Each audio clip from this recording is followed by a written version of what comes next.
blanket on her sensitive areas. Gather up my lotion.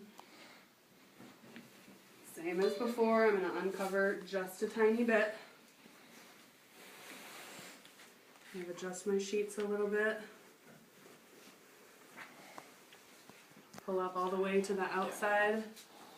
And this is a little funny because you are sort of touch and cheek, but you try to be discreet about it. Right up underneath her buns, basically, you want to go just above the gluteal fold, just above where the leg connects to the hip, so that you've got a lot of nice area. The front of the leg is longer than the back of the leg, if that makes any sense at all. You'll understand what I mean in a second. Again, get that nice line going. And with the bolster here, it does create a little bit of space where you'll be able to get your hand under. And my hand is all the way under, like you can see my fingers over here. So I'm not doing quite like a diaper, but I can kind of pull it through from this other side, make sure that I've got it nice and tight. And again, I just kind of shimmy up my line to where I want it.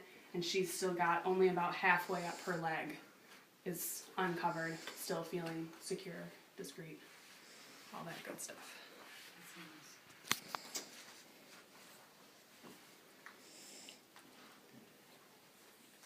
And it's basically the same idea as the back side. Some nice long effleurage strokes. Get everybody warmed up and your lotion rubbed in. For the top of the foot, I don't really massage that necessarily because there's not a lot there. So I just kind of do a little bit of pulling with either side. And you might just do a little bit of toe rubbing, depending on how frou-frou you want your massage to be. The front of the calf is a little bit weird because there's really no muscle on this side. This is where your tibia is. So you really only are dealing with your thumbs on this lateral side. So you start off. A little bit of petrissage.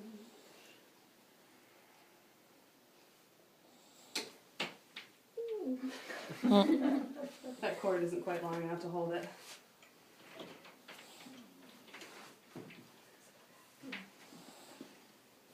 I then, to get sort of a different way of cross fiber, I take the heels of my hands, cup the leg, and just push down with the heels of my hands. It's just kind of separating things a little bit further. I come back and now using the second knuckle, I kind of do the opposite and pull up with my hands. Do a couple of effleurage strokes to calm everybody down and make it feel nice. You want to come up over the knee and then around to the back side of it. That just sort of feels good. It's not really doing anything, but it just feels good. Most people pull the knee out, so that's awesome. Mm-hmm. Yep, and the way that I like to start, so of course you do a little bit of effleurage to warm things up. And because a lot of those real big the quads that everybody knows of really do come all the way down into and through the knee, I start right above the kneecap. Do a little bit of sideways jaywalking, if you want to call it that. I'm not moving up, I'm actually moving across. I'm using those J thumbs.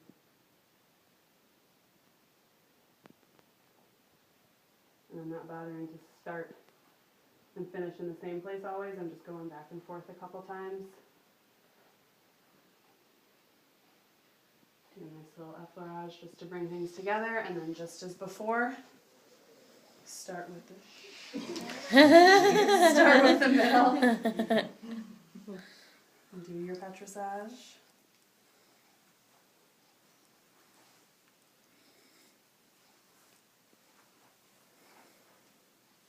And again, you'll notice the closer I get to the top of her leg, the less my top hand moves and the more it's really just that bottom hand. That way they don't get the sensation that you're creeping up. And even with this, if you watch where my hands go, I'm really only massaging about halfway up her leg, and then I kind of come across. Because again, that inner thigh is a very sensitive area, and your crotch starts about 6 inches lower than it does actually in your mind. You know, somebody gets halfway up and you're like, okay, buddy, I'm relaxed enough.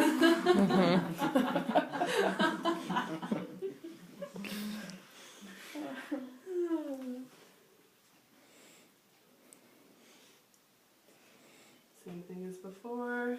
And just like we did on the back side, for the flat effleurage, I'm going to take both of my knuckles, push straight down in the middle, a little bit on the inside. Again, I really only go about halfway up before I start to come. And this is something to note that you'll learn.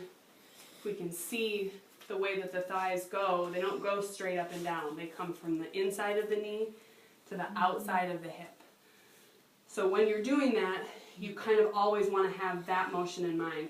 Even though I'm working straight up, if you watch the way my hands go, I'm not really.